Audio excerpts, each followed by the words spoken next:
Welcome back, everybody, and nice to start the video off with another bit of good news. So I hope not, but this actually might be the last cab born 2025. This is the 3-year-old first timer we've been waiting on to have our baby. So baby's born healthy, so, and nice you had it up in the shelter, so eventually we'll get them scooted in here. Yay! Like I said, I wish we could send this north. I truly do. We right now do not need this. It's welcome, but we don't need it. You know what else we don't need? Currently, it's Sunday, and I'm currently going hell for leather, don't tell the cops, to the vets. Was feeding them Gen Pop out in the big paddock and saw a calf off by itself laying down. So I was watching it, and then I came back out with a second bale. It was up on its feet, and then I came back out with a third bale, and it was back down flat out. So I drove over to check it out, and it's one of the newborn calves from 2 weeks ago. It's heaving, and it's got froth at its mouth. So I called Carla, who's on call, and explained this to her, and she thinks it might be an obstruction or something. So we are going as quickly as we can, get the calf down there, keep it alive long enough to see if she can scope it, and if it's got something, like maybe it got a bit of net wrap or something stuck in his little gut, because they're that bloody stupid, these calves. Like, I've been good at searching that whole pasture for any little bits of net wrap, but God knows they'll find the slightest little bit and snarf it down because they're that stupid. So we will let you know how it goes. What's that old saying? If it was easy, everybody would do it. Yeah. And welcome back. Trying to think how much time has lapsed since last we spoke. I think about an hour. Yeah, and the kid got my order wrong. I order a Timmy's large with 1.5 cream and 1.5 sugar. That's my sweet spot. And I'm pretty sure they forgot to put the sugar in it. Anyway, so there's no cab in the trailer. And nope, it's still alive. So what happened? Well, this is another new one on me. So it was not obstruction, whatever. It was a severe laryngitis. So, yeah, weird. So I don't know whether that's what, I'm pretty sure that's not what killed the last one. Oh, by the way, right now, it's 5 degrees with a wind chill of 0 degrees centigrade. That's right, 0. The big, oh, whoa, wow. That, sorry. Hopefully you get better. Yeah. Apparently it's the back of its throat, like where a human Adam's apple would be, like the edge of the voice box type dealio. It was so inflamed that it was like restricting its throat, which is bizarre because, like I said, I've been watching these calves over the last few days, and that calf did not seem out of sorts, did not seem like it was breathing heavy or anything, because I've been watching them since that last turn of weather. Nothing stood out. So they gave it a bunch of steroids, antibiotics, even intravenously, and then it's Dr. Carla, which big shout out to Carla Lowen at the Verdun Animal Hospital. She basically said, well, there's going to be a whole bunch of medications that the calf's going to have to get over the next couple of weeks to get over this. It's like 3 injections every 3rd day, and there's 2 different medications it needs. And then she basically said, well, because it's cold, she said, can you put it somewhere warm? And I said, well, yeah, we can.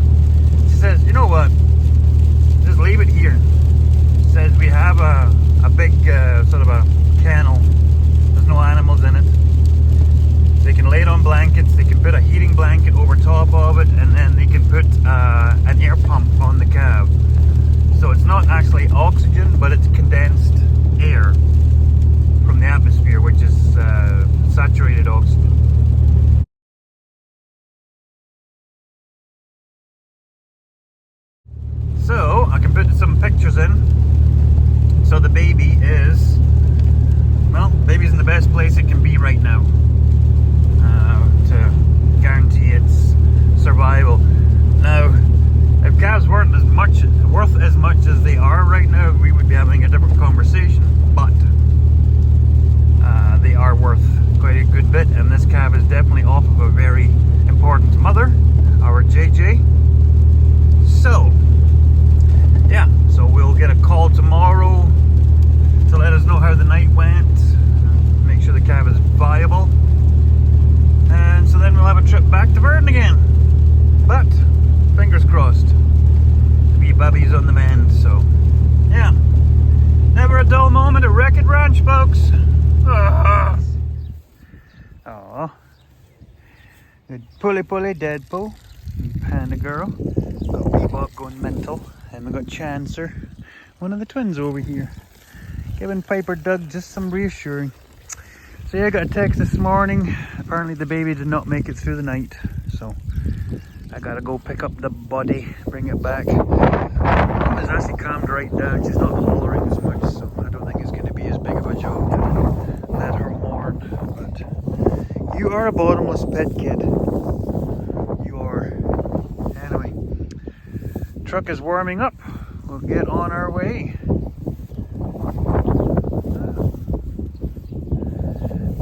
Puddin' Pop is doing his job. Nicky is sort of over there by himself.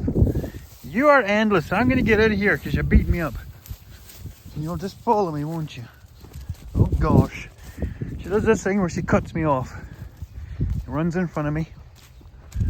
Just right there. Where are you going, little boy? The twinner's coming after me. He's still there, yep.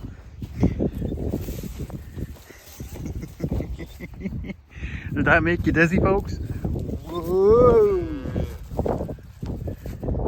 Too funny.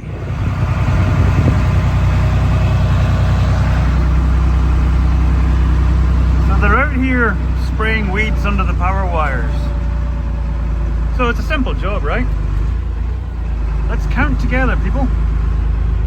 1 truck, 2 truck, 3 truck more. Another truck counts 4.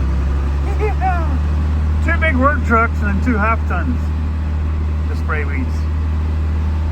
Man, oh man.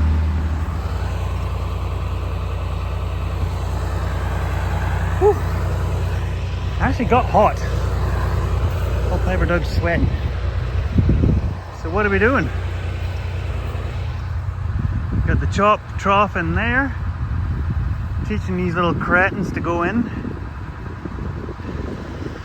They're shut in around the hay bale. 6 of these, minus the one with the short tail and the red one, the 6 other ones are heading to Heartland tomorrow. So, I stopped by there today when I was away picking the body up from the vets. And yeah, Heartland were like, oh, we've got a pre-sort coming up right away, so if you can get the calves down to us by 4 o'clock Tuesday, give her. Nice.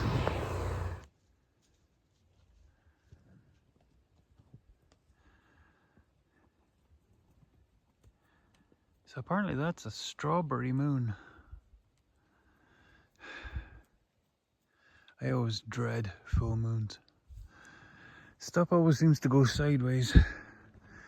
And I think you all can see things went sideways at Wreck-It Ranch.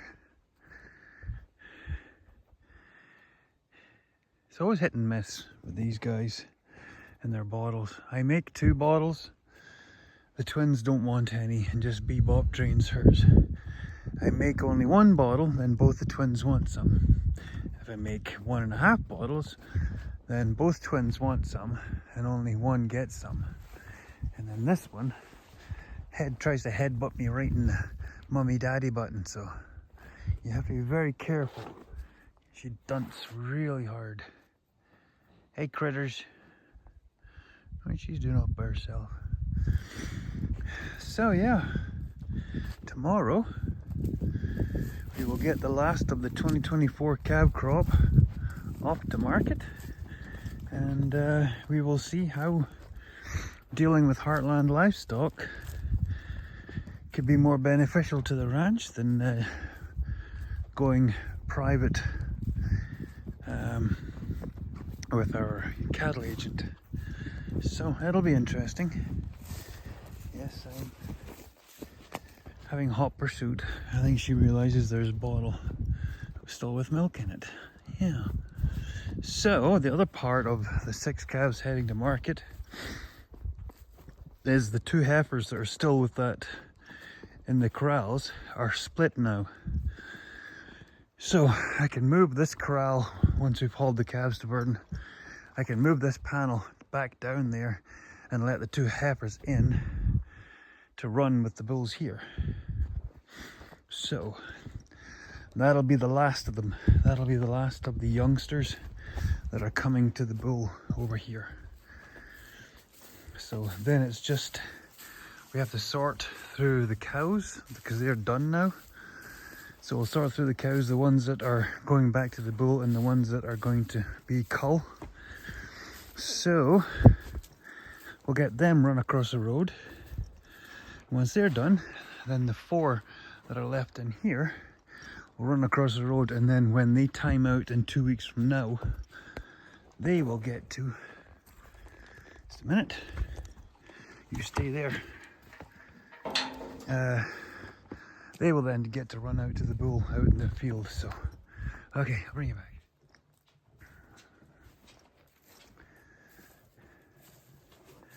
So as the boss lady says, when you're having a tough day or you're having a tough situation on the farm, you take the wins. And that wee boy. So yeah, as far as we are led to believe, that is the last calf 2025 season.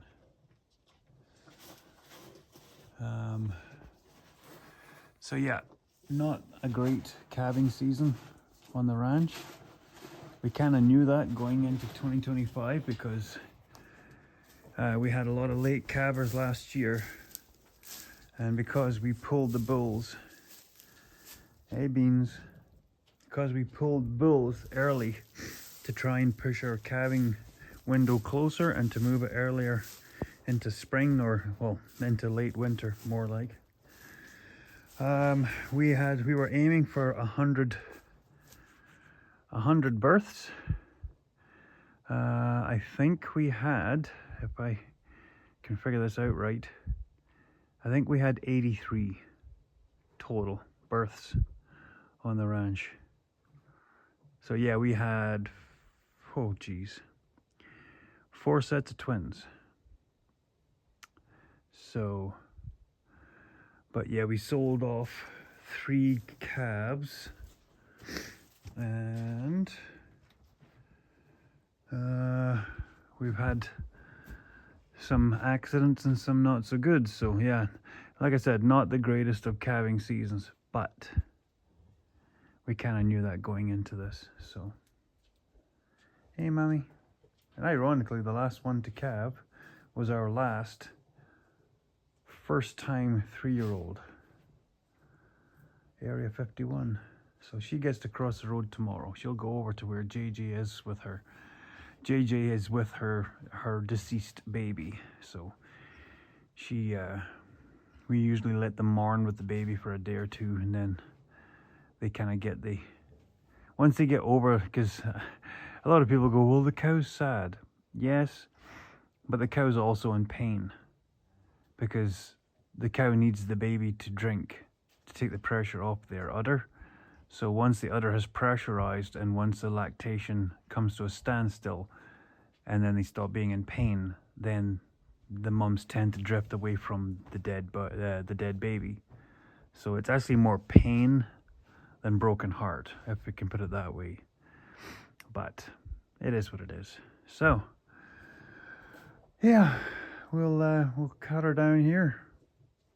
Thanks for watching, everybody, and in the next episode we will be driving to Heartland with the cabbies, getting the last of the heifers to the bull, and then we will start processing the girls that are in there through, because a bunch of them are to re-tag, and then the 4 culls, and then Beans is also leaving because we're not keeping her. So those 4 and that one there will end up over here in these corrals where the crush is. And then we might see what happens with taking them to Heartland as well. So, tidy bye everybody. See you in the next episode.